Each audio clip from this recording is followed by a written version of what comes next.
ನೀವು ಖಾಲಿ ಮಾಡ್ಸಕ್ ಮೊದಲೇ ನಾನೇ ನಿಮ್ಮ ಪಕ್ಷ ಖಾಲಿ ಮಾಡಿ ಜೆಡಿಎಸ್ ಸೇರ್ಕೊಂಡಿದ್ದೀನಲ್ಲ. ಬರೀ 36 ವರ್ಷದ ಯುವಕನನ್ನ ಸೋಲಿಸ್ಲಿಕ್ಕೆ ಸರ್ಕಾರದ ಇಡೀ ಕ್ಯಾಬಿನೆಟ್ ಕೂಡ ಬಂದು ಇಲ್ಲಿ ಬೀಡು ಬಿಟ್ಟಿತ್ತು. ನೀವು ನಮ್ಮ ಸಾಧನೆ ಅಂತೀರಾ.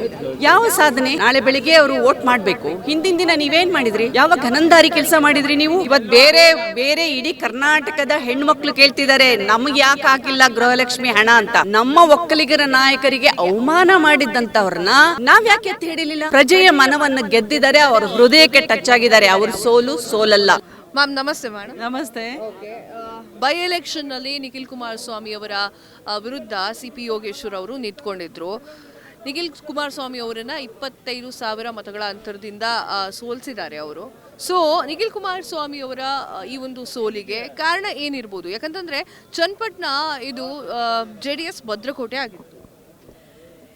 ಇದೆಲ್ಲರೂ ಇವತ್ತು ಜಗಜ್ಜಾಹೀರಾಗೋಗಿದೆ, ಯಾವ ರೀತಿ ನಿಖಿಲ್ ಕುಮಾರಸ್ವಾಮಿ ಅವ್ರನ್ನ ಚನ್ನಪಟ್ಟಣ ಕ್ಷೇತ್ರದಲ್ಲಿ ಮಣಿಸಿದ್ದಾರೆ ಅಂತ.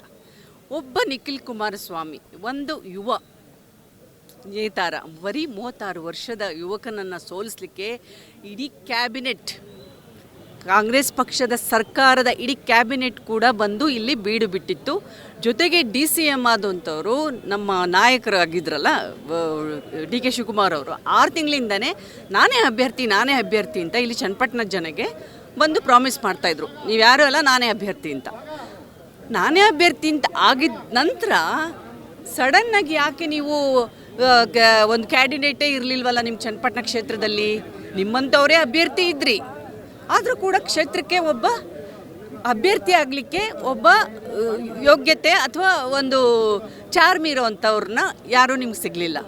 ಸೊ ಹಾಗಾಗಿ ನೀವು ನಮ್ಮ BJP NDA ನಮ್ಮ ಸರ್ಕಾರದ ಏನಿದೆ NDA ಪಕ್ಷಗಳನ್ನು ಅಭ್ಯರ್ಥಿಯನ್ನು ನೀವು ಕರ್ಕೊಂಡು ಬಂದು ನಿಲ್ಲಿಸಿದ್ರಿ. ಈಗ ಹೇಳ್ತೀರಿ ನೀವು ನಮ್ಮ ಸಾಧನೆ ಅಂತೀರಾ. ಯಾವ ಸಾಧನೆ? ನೀವು ಹೆಣ್ಮಕ್ಳಿಗೆ ಏನು ಮಾಡಿದ್ರಿ? ನಾಳೆ ಬೆಳಿಗ್ಗೆ ಅವರು ವೋಟ್ ಮಾಡಬೇಕು. ಹಿಂದಿನ ದಿನ ನೀವೇನು ಮಾಡಿದ್ರಿ? ಯಾವ ಘನಂದಾರಿ ಕೆಲಸ ಮಾಡಿದ್ರಿ ನೀವು? 2-3 ತಿಂಗಳು ನೀವು ಯಾವುದು ಗೃಹಲಕ್ಷ್ಮಿ ಹಣನ ಯಾಕೆ ಉಳಿಸ್ಕೊಂಡಿದ್ರಿ? ಇದೆಲ್ಲ ಪ್ರೀ ಪ್ಲಾನ್ ಅಲ್ವಾ? Pre plan. ಜೊತೆಗೆ ಅದು ಲಾಸ್ಟ್ ಡೇಟು ಏನು ಬೆಳಗ್ಗೆ ಹೋಗಬೇಕು ಹೆಣ್ಮಕ್ಳೆಲ್ಲ ವೋಟ್ ಮಾಡೋಕ್ಕೆ, ಅವತ್ತು ನೀವು ಗೃಹಲಕ್ಷ್ಮಿ ಇದನ್ನ 2,000 ಅಲ್ಲ 3 ತಿಂಗಳು 4 ತಿಂಗಳು ಸೇರಿಸಿ ಒಟ್ಟಿಗೆ ಹಾಕಿದ್ದೀರಾ. 3 ತಾಲೂಕಿಗೆ ಸೇರಿಸಿ ಹಾಕಿದ್ರಿ. ಇವತ್ತು ಬೇರೆ ಇಡೀ ಕರ್ನಾಟಕದ ಹೆಣ್ಮಕ್ಳು ಕೇಳ್ತಿದ್ದಾರೆ, ನಮ್ಗೆ ಯಾಕೆ ಹಾಕಿಲ್ಲ ಗೃಹಲಕ್ಷ್ಮಿ ಹಣ ಅಂತ. ಯಾಕೆ ಹಾಕಲಿಲ್ಲ ನೀವು? ಇದರಲ್ಲಿ ಕುತಂತ್ರ. ನಿಮಗೆ ಚನ್ನಪಟ್ಟಣ ಮತ್ತು ಈ ಶಿಗ್ಗಾವಿ, ಸಂಡೂರು ಈ 3 ಕ್ಷೇತ್ರ ಗೆಲ್ಲಬೇಕಿತ್ತು. ಅದಕ್ಕೆ ನೀವು ಪ್ಲ್ಯಾನ್ ಮಾಡಿ ಲಾಸ್ಟ್ ಮೊಮೆಂಟಲ್ಲಿ ಹಣ ಹಾಕಿದ್ರಿ. ಸೊ ಇದು ಯಾವ ರೀತಿ ಇದು ಎಲೆಕ್ಷನ್ ಚುನಾವಣೆ ಅಂತ ಹೇಳ್ತೀರಿ ನೀವು? ಮುಸ್ಲಿಂ ಸಮುದಾಯದ ಓಟು ಒಂದ್ ಕಡೆ ಆಯ್ತಾ ಅಂತ? ಕೇಂದ್ರ ಸರ್ಕಾರ ಸ್ವಾಮೀಜಿನ ಅರೆಸ್ಟ್ ಮಾಡಿದ್ರೆ ವಿಧಾನಸೌಧ ಮುಖ್ಯ ಇಲ್ಲ, ಅದು ಮುಸ್ಲಿಂ ಸಮುದಾಯ ಖಂಡಿತ ನಮಗೂ ಸಪೋರ್ಟ್ ಮಾಡಿದ್ದಾರೆ, ಇಲ್ಲ ಅಂತ ನಾನು ಹೇಳಲ್ಲ. ಆದರೆ ಇವರು ಜಮೀರ್ ಅವರು ಮಾನ್ಯ ಸಚಿವರು ಅವತ್ತೇನು ನಮಗೆ ಒಕ್ಕಲಿಗರ ನಾಯಕರಿಗೆಲ್ಲ ಹೀಗೆ ಒಂಥರ ಅವಮಾನ ಮಾಡಿದಂತಹ ನಾಯಕರು ಬಂದು ಅವ್ರೇನು ಮಾಡಿದ್ರು, ಮುಸ್ಲಿಂ ಓಟ್ಗಳನ್ನ ಒಗ್ಗಟ್ಟಾಗಿ ತೊಗೊಂಡೋದ್ರು ಅಷ್ಟೇ. ಆದರೆ ನಮ್ಮ ಒಕ್ಕಲಿಗರ ನಾಯಕರಿಗೆ ಅವಮಾನ ಮಾಡಿದ್ದಂಥವ್ರನ್ನ ನಾವ್ಯಾಕೆ ಎತ್ತಿ ಹಿಡಿಲಿಲ್ಲ? ಆದರೆ ಇವರೆಲ್ಲ ಸೇರ್ಕೊಂಡಿದ್ದಾರೆ. ಆದರೂ ನಮ್ಮ ಒಕ್ಕಲಿಗ ಜನಾಂಗದ ನಾಯಕರು 87,000 ಓಟ್ಗಳನ್ನು ಕೊಟ್ಟು ನಿಖಿಲ್ ಕುಮಾರಸ್ವಾಮಿ ಇವತ್ತು ಅಂಕಿ ಸಂಖ್ಯೆಗಳಲ್ಲಿ ಸೋತಿರ್ಬೋದಷ್ಟೇ. ಆದರೆ ಇಡೀ ರಾಜ್ಯದ ಮನೆಯ ಪ್ರತಿಯೊಬ್ಬರ ಪ್ರಜೆಯ ಮನವನ್ನು ಗೆದ್ದಿದ್ದಾರೆ, ಅವ್ರ ಹೃದಯಕ್ಕೆ ಟಚ್ ಆಗಿದ್ದಾರೆ. ಅವ್ರ ಸೋಲಲ್ಲ. ಖಂಡಿತ ಇದನ್ನು ಯಾರು ಸೋಲು ಅನ್ಬೋದು, ಆದರೆ ನಾವ್ಯಾರೂ ಒಪ್ಕೊಳ್ಳೋಕೆ ತಯಾರಿಲ್ಲ. ಇದು ನೀವು ಹೇಳ್ದಂಗೆ ಯಾವುದೋ ಒಂದು ಸಮುದಾಯದಿಂದ ಓಟ್ಗಳನ್ನ ಗೆದ್ದಿರ್ಬೋದು ಅಂತ ನೀವು ಹೇಳ್ತಿದ್ದೀರಿ. ಆದರೆ ಮುಂದಿನ ದಿನಗಳಲ್ಲಿ ಖಂಡಿತ ಅವ್ರಿಗೂ ಏನು ತಪ್ಪು ಮಾಡಿದ್ದೇವೆ ಅಂತ ಅರಿವಾಗುತ್ತೆ.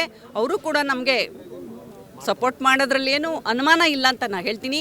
ಇವತ್ತೇನು ಕಾಂಗ್ರೆಸ್ ಅಭ್ಯರ್ಥಿ ಯಾರು ನಮ್ಮ JDS ಪಕ್ಷನ ಖಾಲಿ ಮಾಡಿಸ್ಬಿಡ್ತೀನಿ ಅಂತ ಹೇಳಿದ್ದಾರೆ. ನಾನು ಒಂದು ಮಾತು ಕೇಳ್ತೀನಿ, ಇದೇ ಸಮುದಾಯದ ಹೆಣ್ಮಗಳು ನಾನು. ನೀವು ಖಾಲಿ ಮಾಡ್ಸೋಕೆ ಮೊದಲೇ ನಾನೇ ನಿಮ್ಮ ಪಕ್ಷ ಖಾಲಿ ಮಾಡಿ JDS ಸೇರ್ಕೊಂಡಿದ್ದೀನಲ್ಲ. ಆದರೆ ನಾನು ಲೀಡ್ರಾಗಿ ಬಂದಿಲ್ಲ, ಕಾರ್ಯಕರ್ತೆಯಾಗಿ ಬಂದಿದ್ದೀನಿ. ನೀವು ಲೀಡರ್ಗಳನ್ನ ಖಾಲಿ ಮಾಡಿಸ್ಬೋದಷ್ಟೇ, MLAಗಳನ್ನ, ಕಾರ್ಯಕರ್ತನ ಖಾಲಿ ಮಾಡ್ಸೋಕ್ಕಾಗಲ್ಲ. ಓಕೆ, ಈ ಒಂದು ಸಭೆ ಕೃತಜ್ಞತಾ ಸಭೆಯ ಬಗ್ಗೆ ಏನು ಹೇಳೋಕೆ ಇಷ್ಟಪಡ್ತೀರಾ? ನಮ್ಗೆ ನಿಜಕ್ಕೂ ತುಂಬ ಇವತ್ತಂತೂ ಎಲ್ಲೋ ಒಂದು ಕಡೆ ಒಂದು ಸ್ವಲ್ಪ ಮನಸ್ಸಿಗೆ ನೋವಾಗಿತ್ತು. ಇವತ್ತು ನಿಖಿಲ್ ಕುಮಾರಸ್ವಾಮಿ ಅಭ್ಯರ್ಥಿಯಾದವರ ಮಾತುಗಳನ್ನ ಕೇಳಿ ನಮ್ಮ ಕೇಂದ್ರ ಸಚಿವರು ಯಾರು ನಮ್ಮ ಕುಮಾರಣ್ಣನವರ ಮಾತುಗಳು ಕೇಳಿ ಇವತ್ತು ಆತ್ಮವಿಶ್ವಾಸ ಇಮ್ಮಡಿಯಾಗಿದೆ ನಮಗೆಲ್ರಿಗೂ. ನಮ್ಮ ಖಂಡಿತ ಇದು ಸೋಲಲ್ಲ. ನಾವು 2026ಕ್ಕೆ ಬರುತ್ತೋ, 27ಕ್ಕೆ ಬರುತ್ತೋ, 28ಕ್ಕೆ ಬರುತ್ತೋ ಚುನಾವಣೆ ಗೊತ್ತಿಲ್ಲ. ಅವತ್ತು ನಾವು ಇದಕ್ಕೆ ತಕ್ಕ ಪಾಠವನ್ನು ಕಲಿಸ್ತೀವಿ ಅಂತ ಇವತ್ತು ಚನ್ನಪಟ್ಟಣ ಎಲ್ಲ ಜನತೆಯ ಪರವಾಗಿ, ಮತದಾರರ ಪರವಾಗಿ ನಾನು ಆಗ್ರಹ ಮಾಡ್ತೀನಿ. Thank you ma'am, thank you so much. Okay.